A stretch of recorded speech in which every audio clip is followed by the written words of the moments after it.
नमस्कार दोस्तों, मैं अंकुर उपाध्याय स्वागत करता हूं आप सभी का आपके अपने YouTube channel share market analysis में। बहुत सारी कंपनीज के रिजल्ट्स आते हुए दिख रहे हैं जो कल अपने रिजल्ट्स पे रिएक्ट करने वाली हैं। एक एक करके सारे आप सभी के साथ कवर करता हूं। शुरू करते हैं बिना किसी देरी के। कहीं कहीं बहुत दमदार नंबर दिख रहे हैं तो कहीं कहीं खराब नंबर भी आते हुए दिख रहे हैं। तो कुछ स्टॉक्स बिना कुछ कोई दे ही नहीं रहे, अपना अनुमान लगाने का मौका ही नहीं दे रहे हैं। तो सबसे पहले शुरुआत करता हूं अच्छे नंबर्स के साथ।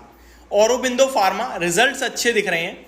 अगर कंपनी के साल दर साल मुनाफे की बात करें तो 506 करोड़ से मुनाफा बढ़कर 907 करोड़ का हो गया है। दैट मीन्स 506 करोड़ से प्रॉफिट बढ़कर 907 करोड़ का होता हुआ दिख रहा है ईयर ऑन ईयर बेसिस पे।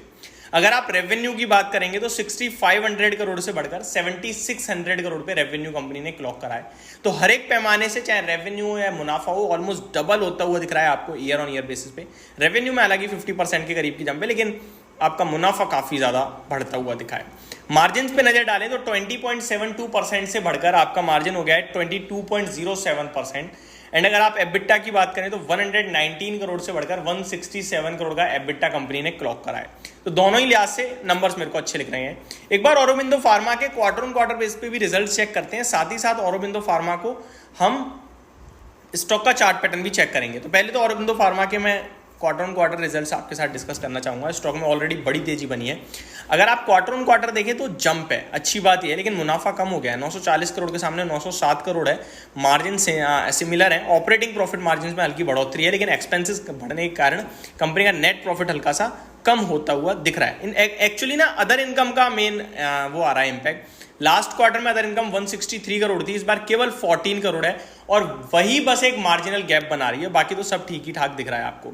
एक्सेप्शनल आइटम 122 करोड़ का घाटा कंपनी ने इस बार पोस्ट करा है।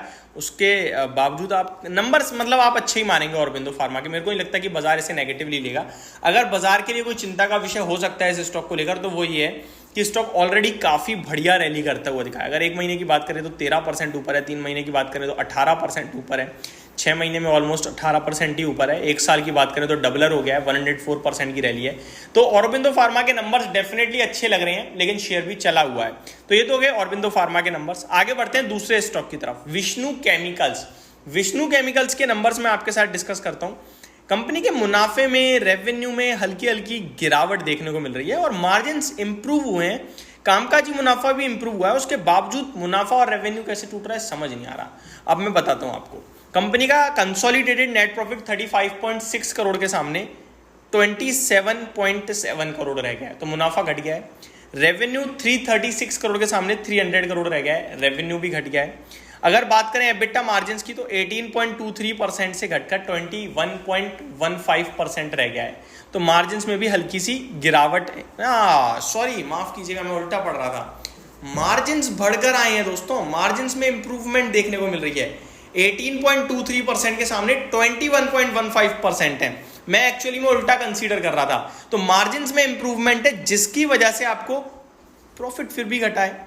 प्रॉफिट तो आपका फिर भी घटता हुआ दिखा है। तो ये रिजल्ट एक बार डिटेल में थोड़ा सा देखना होगा विष्णु केमिकल को, क्या कुछ एडजस्टमेंट है, कुछ दिक्कत है, क्योंकि इसके नंबर्स काफ़ी ज़्यादा ऊट-पटांग है। अगर मैं कंपनी के रेवेन्यू की बात करूं तो 304 करोड़ के सामने 300 करोड़ है। ऑपरेटिंग प्रॉफिट एक्सपेंसेस एक सबसे बड़ा कारण है। कंपनी के लास्ट क्वार्टर में 263 करोड़ के एक्सपेंसेस थे और इस क्वार्टर में 237 करोड़। तो एक्सपेंसेस में काफ़ी अच्छा डिप देखने को मिला है, जिसके चलते कंपनी ने बढ़िया मुनाफा बना लिया है और मार्जिन सुधर गए हैं क्वार्टर ऑन क्वार्टर बेस पे। हालांकि ईयर ऑन ईयर बेस पे उतना दमदार नहीं है, लेकिन क्वार्टर ऑन क्वार्टर काफी दमदार है। 18% से 21 हो गए हैं year on year basis and 13% से 21 है क्वार्टर ऑन क्वार्टर बेस पे। मेरे को लगता है बाजार इन नंबर को भी पॉजिटिव लेगा। विष्णु केमिकल के नंबर्स भी पॉजिटिव ले सकता है मार्केट, क्योंकि क्वार्टर ऑन क्वार्टर काफी अच्छी इंप्रूवमेंट है। थर्ड स्टॉक की तरफ बढ़ते हैं आगे, Jayant agro Organics. Consolidated net profit 13.8 crore के सामने 16.8 करोड़ हो गया, तो मुनाफा बढ़कर आया है। रेवेन्यू 610 करोड़ से बढ़कर 620 करोड़ है, तो ये भी बढ़कर आया है। मार्जिन 4% के सामने 4.96% है, तो ये भी अच्छी है।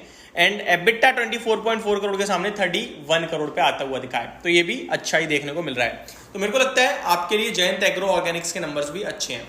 आपके लिए Genus power Genus paper and boards के रिजल्ट्स मैंने कल भी डिस्कस करे थे, एक बार फिर कर दूं। नंबर थोड़े से खराब दिख रहे हैं।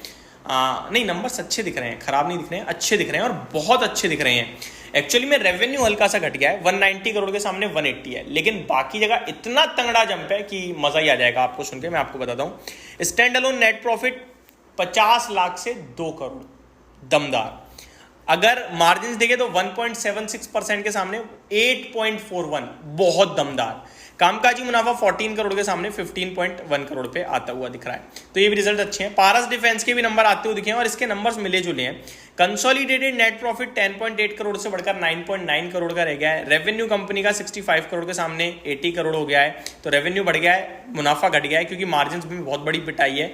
26.44% के सामने 15.37% के मार्जिन रह गए हैं, तो मार्जिन में हल्की गिरावट देखने को मिली है आप सभी को, लेकिन कंपनी का ओवरऑल रेवेन्यू बस बढ़ता हुआ दिखा है, बाकी कुछ भी अच्छा नहीं आया है। तो ये मेरी तरफ से आपके लिए स्टॉक्स थे जो कल आपको रडार पे रखने हैं। होप आपको सारी चीजें समझ में आई होंगी। Thank you so much for watching this video. Have a great day guys.